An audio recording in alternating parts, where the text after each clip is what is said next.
Hey, what's up everybody? And in this video, we're going to be going over some common bad habits that players of all levels have. And that means players all the way from like beginner, intermediate, advanced, and all the way into master and plus.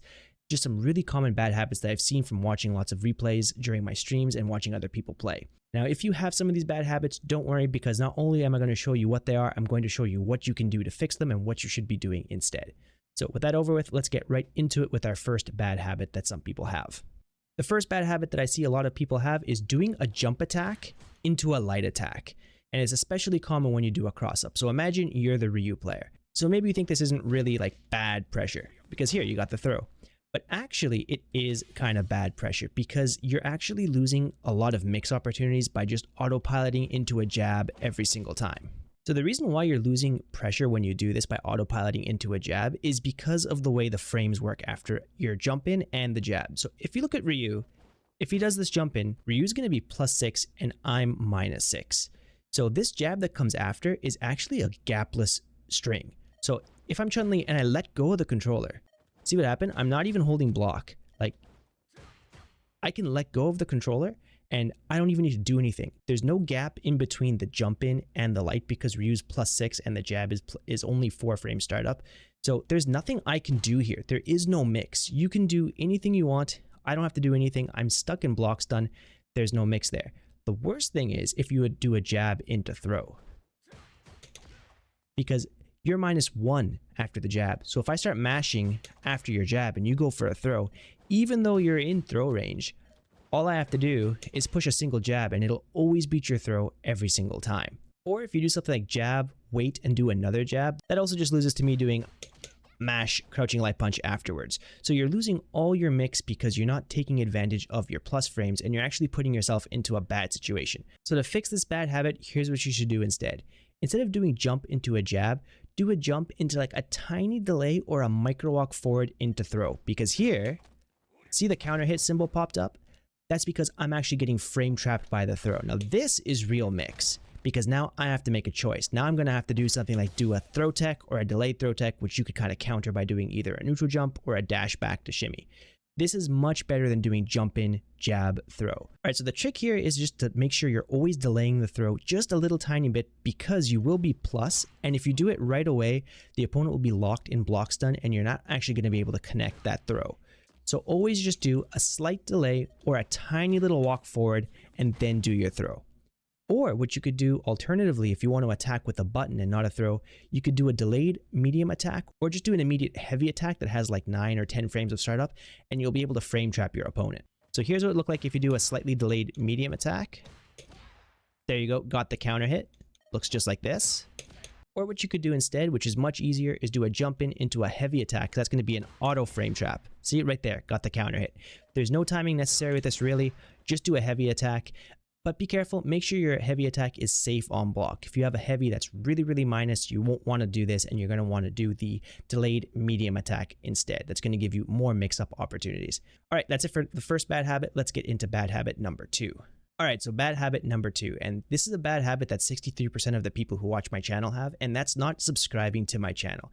If you guys want to support me as a content creator and want to allow me to make more videos like this, it would be greatly appreciated if you consider hitting the subscribe button because, you know, it does help build my channel and gives me more time to work on content like this. And if you're part of the 37% that has, thank you so very much. All right, let's get into the real second bad habit that people have, and that is using your drive gauge to beat OD fireballs. So something like this. Ryu throws a fireball, you think they're going to throw an OD fireball, and then you spend your meter to cancel it out. In Street Fighter 6, I think this is a weak way of playing and a weak way to use your drive gauge because take a look at Akuma and Ryu's drive gauge. Here, boom. Look who's ahead. Akuma has less drive gauge than Ryu, and Ryu's is actually going to replenish first before Akuma.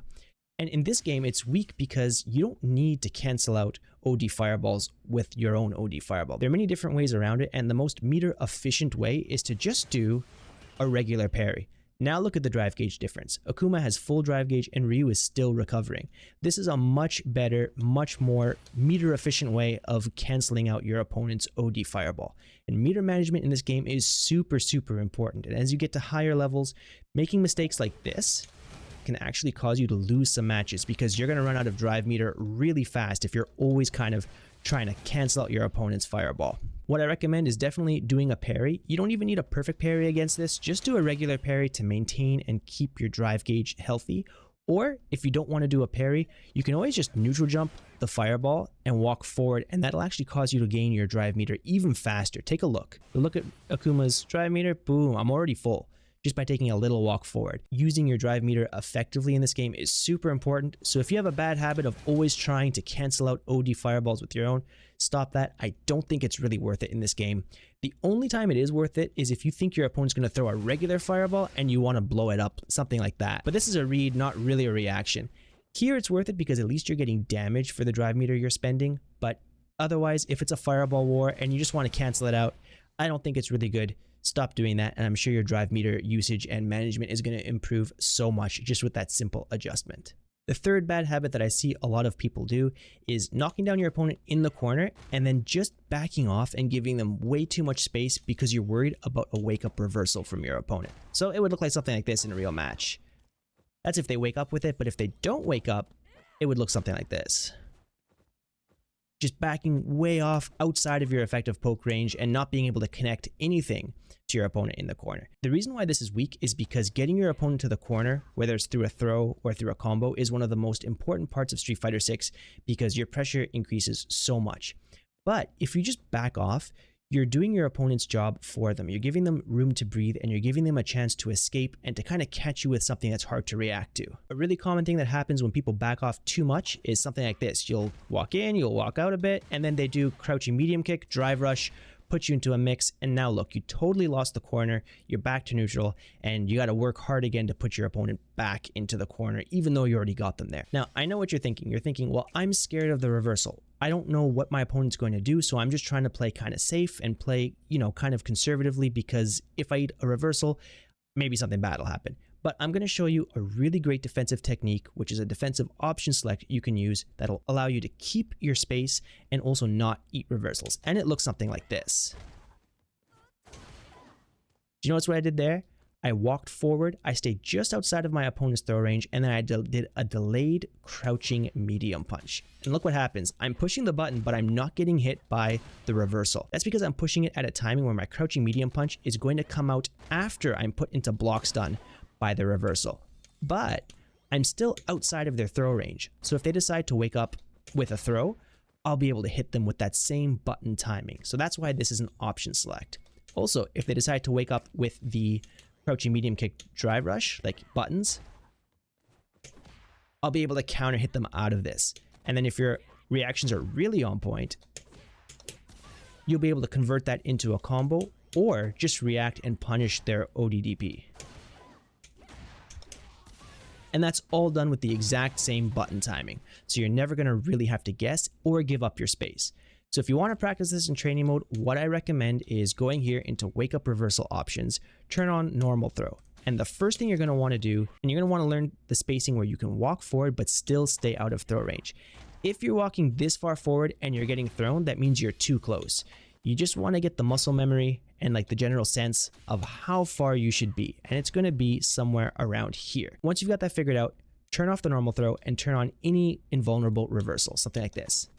And then what you're going to do next, you're going to go close and practice timing something like crouching medium punch or standing medium punch while holding back, by the way, to kind of time it for after you get hit by the attack. Then once you got that timing down, you're going to go back, make sure everything's off, go back to normal throw, and do the exact same thing, but this time, you're going to try to convert off of this.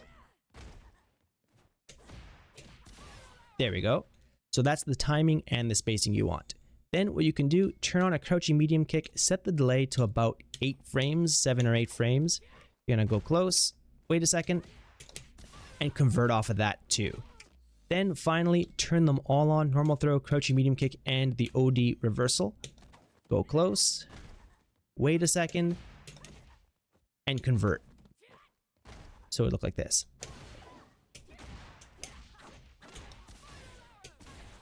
There you go. So now you've got a way to effectively and safely pressure your opponent without having to take much of a risk yourself. Just keep in mind that if you're doing this a lot, your opponent can try to blow this up by going for something like a forward jump. and then they're going to get out of the corner that way. So it's not like it's a completely 100% risk-free way to pressure your opponent, but it is going to shut down a lot of their options and give you more opportunities to stay close and pressure your opponent. Just give it a try and let me know what you think in the comments. And the next bad habit that I think a lot of players have is neutral jumping in the corner after you get knocked down. And it would look something like this. And I think it's one of those bad habits that's brought on when you first start playing the game, when you're kind of playing in the lower ranks and you start to rank your way up. A lot of people do a neutral jump to avoid a throw from your opponent on their wake up. And this, like I said, it works at lower ranks because your opponent isn't really good enough to kind of punish you for doing this. But in Street Fighter 6, you can actually always react to a neutral jump after a throw with an anti-air. So it would look something like this. Here I jump to beat the throw, do an attack, but the Kami player reacts, recovers from the throw, and does an anti-air DP. Now, neutral jumping is really bad because if your opponent is good and they anti-air you, you're taking a risk by neutral jumping because you can get hit by meaties. But if you take that risk and your opponent anti-airs you, now you're still in the corner and you haven't escaped, and now you've taken all this risk but gotten no reward off of it. And worse off, not only are you taking damage, you're ending back right where you started in the corner, which is exactly where you don't want to be. So if you are going to take the risk to jump, what I recommend is doing a forward jump instead of a neutral jump. So something like this. All right, so here you're getting out of the corner. Now you'll notice that I did get anti-aired by the Kami player with the anti-air DP, but that's not the important part. And you're basically trading your health to get out of the corner. You're expecting your opponent to anti-air you here. That's kind of what's supposed to happen in this situation if your opponent is good. And you're trading your health to get out of the corner and return to neutral and then to corner your opponent.